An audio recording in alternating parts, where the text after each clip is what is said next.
I got so much motherfucking design on right now. Bring it down, bring it down, make it clap. I got 3 old guys on the block, bitches on the line, and you know.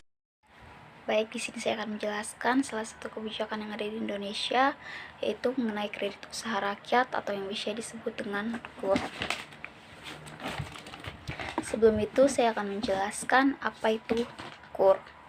Kebijakan kredit usaha rakyat merupakan program pemerintah yang bertujuan untuk meningkatkan akses pembiayaan terhadap usaha mikro, kecil, dan menengah atau UMKM. Dalam keterlibatan ini, kita dapat menganalisis kebijakan KUR dari sisi formulasi, implementasi, dan evaluasi. Oke, di sini saya akan membahas bagaimana kredit usaha rakyat dari sisi formulasi, implementasi, dan evaluasi.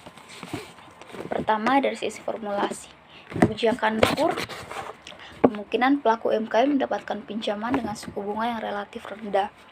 Ada 2 jenis pinjaman, yaitu kredit modal kerja atau KMK dengan maksimal masa pinjam selama 3 tahun dan kredit investasi dengan maksimal masa pinjam selama 5 tahun. Kebijakan KUR memiliki syarat dan ketentuan yang harus dipenuhi oleh UMKM, seperti perorangan yang melakukan usaha produktif dan layak. Usia usaha aktif minimal 6 bulan, memiliki KTP, KK, dan surat usaha, serta tidak sedang menerima kredit dari perbank, kecuali kredit konsumtif berupa KPR, KKB, dan kartu kredit. Bagian kedua, implementasi.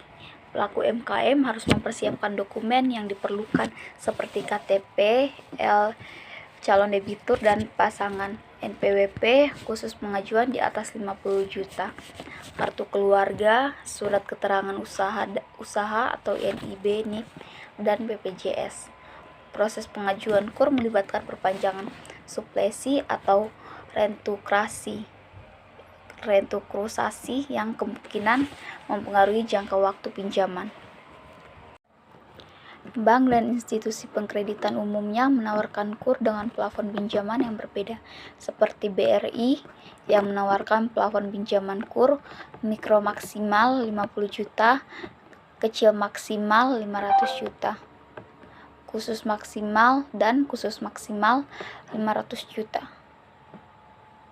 Dan bagian ketiga, kebijakan KUR bertujuan untuk membantu masyarakat, terutama pelaku UMKM, dalam menghadapi hambatan seperti hambatan akses ke pinjaman dan modal usaha.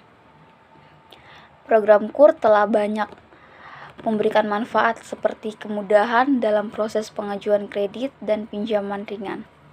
Namun, terdapat kesulitan dalam akses ke pinjaman KUR, seperti minimnya informasi sampai permohonan KUR ditolak perbank lembaga penyaluran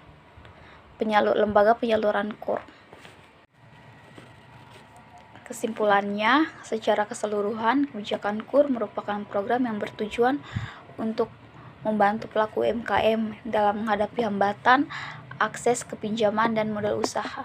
Meskipun program ini telah memberikan manfaat, terdapat beberapa kesulitan dalam akses ke pinjaman KUR yang perlu diperhatikan dan diatasi. Terima kasih.